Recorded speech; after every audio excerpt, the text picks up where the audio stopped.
Welcome to Epithets, exploring the sacred titles of Hekate. Hey everyone, welcome to another episode of Epithets. I'm here, your co-host Isaac, and I'm here with my co-host Robin. Robin, say Hello. hi. Hello. And we we're here to talk about Hekate Orania. And wow, this was another tricky one, which was funny because I think we went in thinking, oh, this will be really easy. And then we started really digging into some of the history and we're like, well, okay, this is going to be interesting. So let's start off with what the name means. Robin. Yeah, Uranian means of the heavens. If the word Uranian or Uranus or Urania was used really generally to talk about the sky. Like if you talked about something being sky high, that's the word you'd use. Um, so yeah, the idea of the heavens, the sky, everything that's above us. If you would if you were talking about something, that had been flung away and lost, you might say that it's gone to the sky. You would use that word, Iranian. Um, and it's a epithet that gets used of a lot of gods, as you might imagine, because there's a lot going on up there. And so Hekate Ouranian, it's not specific to Hekate, but it's getting at an aspect of her, which we're going to talk more about. Mm, Um, and I yeah. think you want And to go ahead. no, I was just going to lead into, I guess, a little bit of her parentage because, obviously we've been talking about the source material of the Theogony, where this came from. And then later, of course, the Orphic hymns mentioning her as Iranian. Then the first place we kind of were looking at was her parentage, especially with her being, the daughter of Asteria.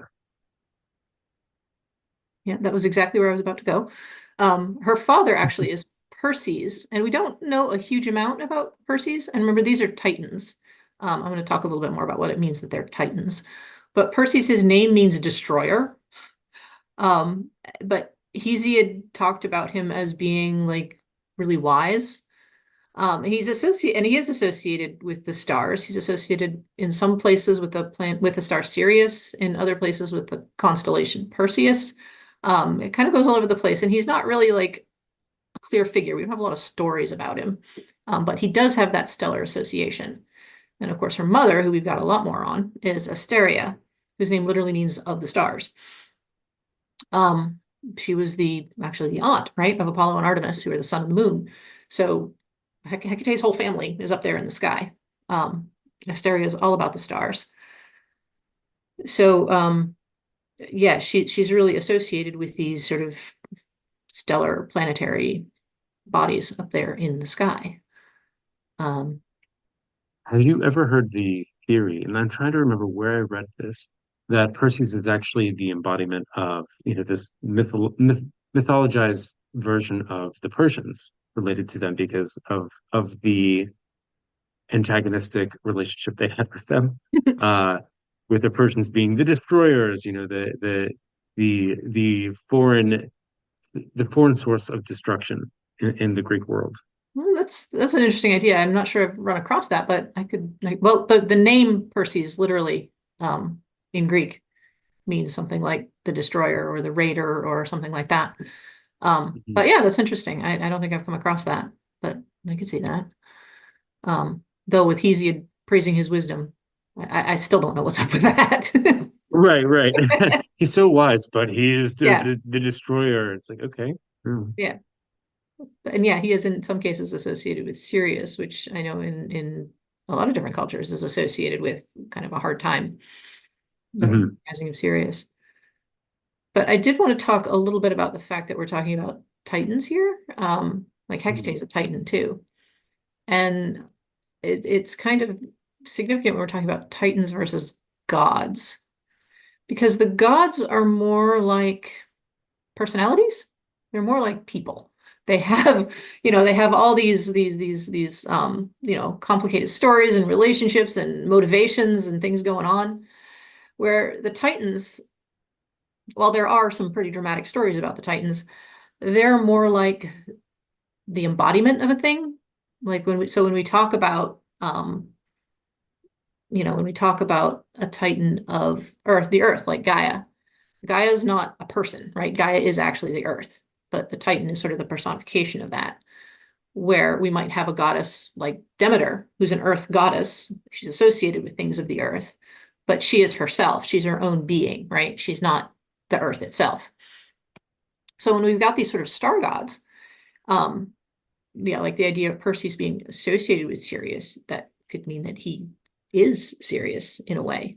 That Asteria is of the stars, that she's associated with the stars, which gets really interesting when we talk about Hekate, of course. I think Jack Grail talks about this, where, she is the Titan of liminality, so she is the space in between, right? So when we're thinking about her ancestry being of the stars, since this is a Titanic ancestry, we're talking about her literally being descended from the stars, which I think is kind of cool. And it's interesting, very Hecatean, relating, if we're relating Perseus to Sirius, Mhm. the star of the black dog. Yeah, And right. it's like, oh well, whoop, right back to Hecate. Yeah, So that's and she has so many relationships with I guess Auronic beings, or specific to the sky. yeah, She has a relationship with Helios, and going to what you're saying, the difference between Helios and Apollo. Apollo is the god of multiple things, including the sun, but Helios is the sun, or Artemis Diana is the goddess of the moon, amongst other things, but Selene is the moon. yeah. So there's that difference right there. And with Hecate's relationship with Helios, another Auronic being, or her being conflated with Selene or Artemis, or just having a relationship with them in general. Again, it's like this puts her back in this place of the darkness in between the points of light, right? The Mhm. the matrix that puts it all together. Yeah. The matrix that the sun and the moon and the stars are all moving through. And I know that that's kind of a reason why we have the idea of making offerings to her in the new moon when it's dark and we're kind of in that matrix. The light of the moon is out of the picture, and we're seeing the matrix of the universe a little bit more. And that goes back to her as this liminal being, as the thing that's in between, but also the thing that is connecting us to the heavens, which is something that I think you wanted to cover. I don't want to skip ahead. I was going to talk a little bit about, just a little bit about the Astarte connection, but I don't know if you want to go talk about that first. Yeah, you can jump into Astarte because I feel like where I want to go is kind of outside of the historical record. So if we're going to Yeah, talk about Astarte and history. Let's get the rest of it out of the way. let's stay in the history space. Well, this is still a little quick. This is still pretty quick, anyways. Looking at different Quranic deities that are conflated with Hecate, we could look at Isis as an Quranic deity, and there's like conflation, especially in the PGM. Astarte, Cybele, and Inanna kind of get flipped around a lot and put together. I was looking at this little bit of an article in Sarita's book about a a piece of art found in Neapolis, which is present day Palestine, which is really interesting. It's right where a lot of stuff's going down right now. And they found this bit of art with Cybele at the center of it, right? And there's a lot of Greek gods in this as well. So there is this piece of conflation, but Cybele is flanked by lions, which is also she's in this specific position that is very much like Astarte. And to one side of her, outside the lions, there's Hecate, and the others is Hermes. And then even smaller in the background are some other Greek deities. And Hermes and Hecate are still very Greek in this, but she is, a little not so very Greek because she's not a Greek deity. But I don't know. There's this interesting mix and swapping of these deities that have connections again to the stars we're talking about Inanna and her connection to the morning star or the evening star. And Yeah. I I think don't it's know. the evening star, but There's like something there, and yeah, it's just interesting to see that there's all this conflation leading to it, but there's not outside of the two passages that we're kind of basing a lot of this off of. There's only hints outside of that, or looking for connections, which I guess looking for connections is very Hecate in the first place. right. Uh, even I don't know.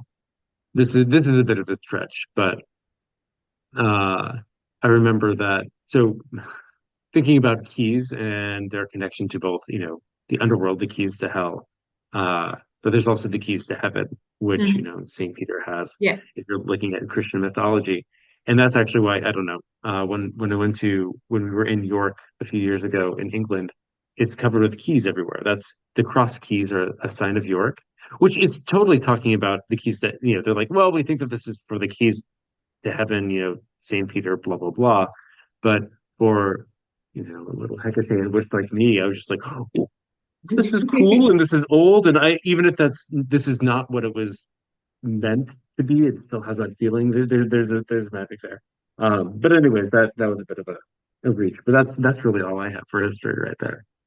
That's cool though. I like that with the keys to heaven. Because yeah, whenever I see that St. Peter iconography with the crossed keys or, keys in general in Mhm. the Catholic context, I'm always like, ooh, that's cool. And then I remember that it's a Catholic thing and then it's not really Hecate, but I always get like happy and when I see Yeah. keys in any context, really. Um, I think it's just all mixed up. I mean, even I was going to talk a little bit about her in the Chaldean Oracle too, oh as yeah. the soul of the world and being that which is beyond the bounds of the physical world, right? Or that which is beyond, the fire of the world, the soul of the cosmos, and the soul of both nature, but life itself, um, is very Oranian, I guess. Going, again, going beyond and going past the sublunar sphere. So it's the idea of going to the heavens and then going beyond the heavens. Her being again that black matrix that is all kind of the kind of holds it all together. That is beyond the the uh the stars and the sun and the moon and the planets.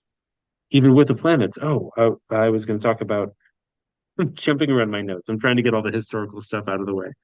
Uh, there's that statue I was talking about that is in Rome of Hecate, and she has it's a Chiara. I'm going to butcher this. Chiaramonte Hecate statue, and the statue she has seven rays coming from her head, a lot like think the Statue of Liberty. Like, a lot of Hecatean iconography back in the day had these rays. And with seven rays, you could think maybe this is her shining like the moon, but seven is the traditional number of planets, right? If we're looking at astrology, which I think is somewhere where you want to go. And her being this emanating source of the planetary power, which we've talked about, I believe, in the Sotera episode, is really interesting and then links her back to this Iranian imagery. Yeah. Yeah. Yeah. I think there's a lot of that sort of Iranian feeling in the Chaldean oracles. You get that idea of her being, in the heavens. And one of the things I wanted to talk about is kind of the whole idea of the heavens, the sky, the air, the limitless. Because one of the things I'm really finding as we're looking into, because of course we're doing these three, we're going to do Chthonian next. We're doing, Inalian, Uranian, Chthonian, which is how it goes. It usually when we see, I mean, I know it's in the Orphic hymn, right? It's those three together.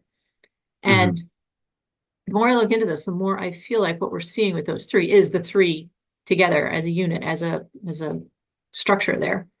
Because when you got the sea, the sky, and the land, you've got the three states of matter, right? You've got the solid, the liquid, the gas, and the air. So we're moving from like the density, the maximum density, right, of matter of the earth up into the minimum density of the air, the lightness, the spaciousness. And Um, so Hecate is, she's not of the sea, of the sky, of the land. She's of all of it, right? She's of from the very from the smallest, most constricted point to the widest space. And when we talk about Hekate Ouranian, we're talking about that aspect of the wide open space, right? When we talk about air, sort of in modern paganism, people talk about air as the element associated with mind, because the mind moves through the air, right? The mind moves freely and it's not bound by matter. So when we talk about the element of air and we associate it with mind, we associate it with all these sort of mental things. It's because it's not constrained. Um, there's no structure to it. And so we get these three realms, like the three realms of the shamanic journey, right? The underworld, the middle world, the overworld. We've got the three domains of land, sea, and sky from Celtic mythology. We've got, like I mentioned, the three states of matter. If we add in the torches, we've got the four elements right there, right? So when we're talking about these three epithets, what we're really talking about is Hecate's access to all these different states, right? All these different, the physical manifestation of matter, right? The sort of the dreamy middle world of the ocean and the sea, the high up, free kind of astral mental space of the sky, that she's there in all of it, that she has no constrictions, right? She has no limitations.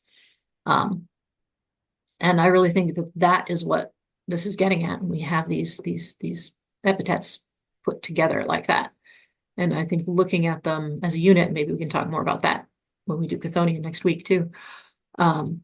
Because I have all kinds of stuff to say about, material manifestation. But she's everywhere. She is, she's not the god of the sea, the god of the sky, the god of the land. She's not the god of any of those things. She is liminality. And liminality means no constraints, right? It means you can go anywhere, which I feel like is sort of the fundamental characteristic of Hecate, is she's the one that can go anywhere. And so by putting these three states, which cover the entire cosmos, together, we're talking about how Hecate is everywhere. Everywhere and nowhere. Ungirt, unbound. Yes. That is right there. A whole other episode we'll be doing in the future. Azontos. Yes, Azosos. Azostos. There we go. Sorry, not Azontos. I had it in that. Thinking. Oh gosh, so many epithets. Anyway, yeah, you're just saying that. I'm like, as you were saying that, I'm just like, oh, ungirt, ungirt. Thinking that my mind. Yep. Oh, we're hitting up another epithet right here. Yep. Gosh. Uh, yeah. Yeah, that this really does come back to her being that connecting point, Yeah. the thing that draws these outer realms to us or connects us to it. Yeah. Kind of like the connection to the heavens, like she was the connection to the planets or to the gods. Mm-hmm. If you were in if you wanted to calm the gods, you would it's nice to have Hecate on your side because they'll listen to her. She is the one that's held high above all the rest. So there's that connection, that big boss girl energy. Yes. Oh no. Oh gosh. And then that leads us right into her connection. We talked a little bit about her connection to the stars, but astrology. If I wanted to call on a deity to help me learn astrology, she would be, Hekate Ouranian. That would be a wonderful epithet for that. Yes. Or if you were, doing somebody's chart and you wanted to have, some support, Hekate Ouranian would be a great one to call on. Hmm. Both for insight and then just kind of seeing how the stars are talking and how the stars Yeah. are interacting Yeah. in all of that. Also being connected to just her being connected to insight and intuition in general. That would be primo. Working with the fixed stars, I'm trying to think of the grimoire that is all about the fixed stars. Oh, and I'm blinking. I know there's probably a few, but Mhm. the Picatrix, that's all about that, isn't it? I don't Yeah, think I've actually sat down and read it. That's yeah, on no, the I list, have you know. never It's read the Peak Tricks, but yeah, I think it covers that. I think okay, it covers a cool. lot of stuff, but I think it Yeah. also includes the fixed stars. But Mhm. yeah, I kind of associate the fixed stars with Hecate. And I feel like, talking about practical things, looking to the sky, right? Stargazing, um, scrying in the clouds. I feel like some of the first magic I learned as a little kid, my mom taught me, you lay down in a field and you Hmm. look up at the clouds and you break them apart with your eyes. Yeah, yeah. And Oh, that, your mom. yeah, my mom That's taught me that. funny. Like as a little kid, it was like lay down in the field, look at the look at the cloud, and use your eyes to break it apart. And of course, clouds break apart as you watch them, no matter what. But it Hmm. but in spite of the fact that yes, I know there's a material explanation for it, that practice feels very connecting, right? It makes you feel connected to the sky. It brings you up to the clouds. The Buddhists, the Dzogchen sect, has a whole practice of sky gazing as a Right. way to achieve really deep insights by gazing into the sky. There's a lot to be said for looking up and stargazing as well. I've done work myself with the fixed stars where you meditate on a fixed star. You watch it, actually watch the actual star in the sky. Just think about it, but you watch the actual star in the sky and gaze at it, and it's a great way to have a lot of insights to come. I mean, Mhm. you can scry on the sky. The sky is an amazing. It's kind of funny to put it this way, but the sky itself is an amazing magical tool. Yeah. I mean, even if something as simple as just helping us, I don't know, kind of putting us in our place. Going There's like, that. wow, this is massive and giant, and there's this big orchestrated thing that is happening above, below, and just all around me. And here I am, this small thing in this small corner of the universe. There's some deep mystical applications and revelations Yeah. in that thought process, And which Hekate, I'm sure, would be happy to uh, help with. yes. And I feel like I know the closest I've come to actually feeling the earth turn under me comes from watching the stars. When you lay on your Mhm. back and you look up at the stars, you can watch them overhead move and you can feel that it's not the stars that are moving, it's the earth that's moving. Right. And being able to make that deep connection, that just deep somatic connection to all of the cosmos is really powerful. That is some good stuff right there for sure. Hmm. Well, excellent. I think that pretty much kind of hits on it. Do you want to suggest any other magical practices with Hekate Ouranian? Well, I do think this idea of the sky as a magical tool is a really important thing to explore. We talked a little bit Hmm. last week about, connection with water, connection with the ocean and the rivers, and sort of plugging into that current. The sky it's very different from connecting with water, but it also will lead to this feeling of um, connection with the cosmos that Hmm. I don't know of any other way to come by. Um, I mean, I do feel like my own practice of witchcraft, the very root of it is connection, right? Connection with the world, connection with the cosmos. And to feel that, to really know that, you have to look up. Hmm.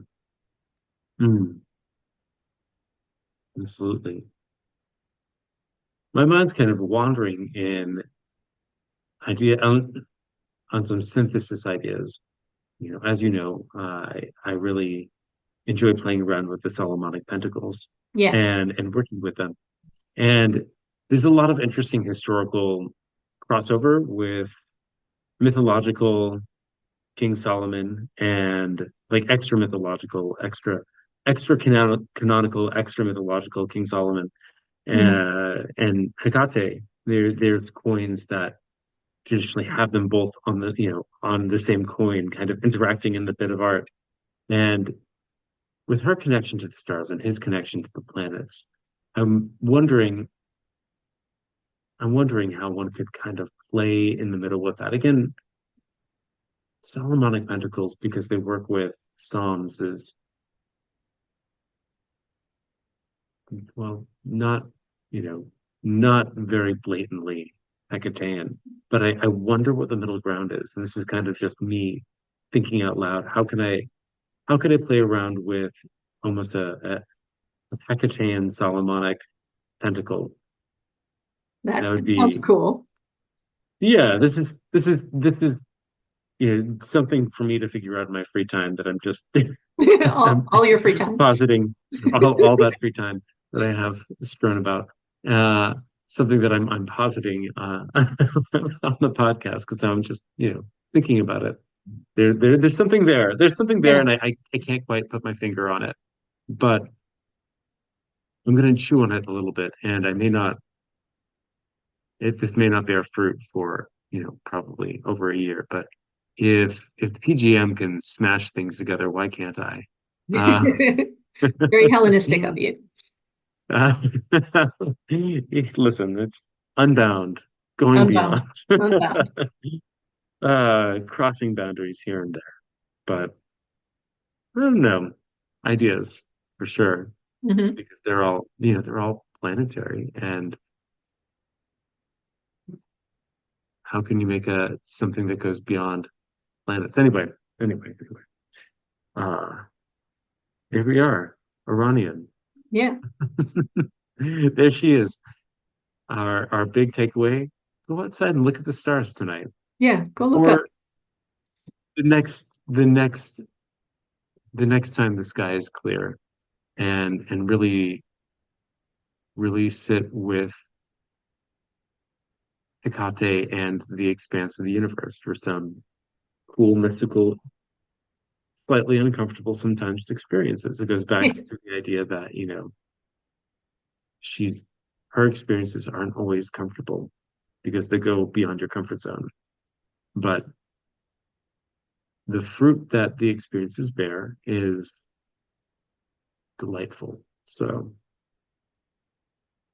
we only have one more for this triad, and that's Chthonian, and then we'll move on to different epithets after that. But in 2 weeks, we're going to talk about Chthonian and probably tie it up a little bit. The look at this three world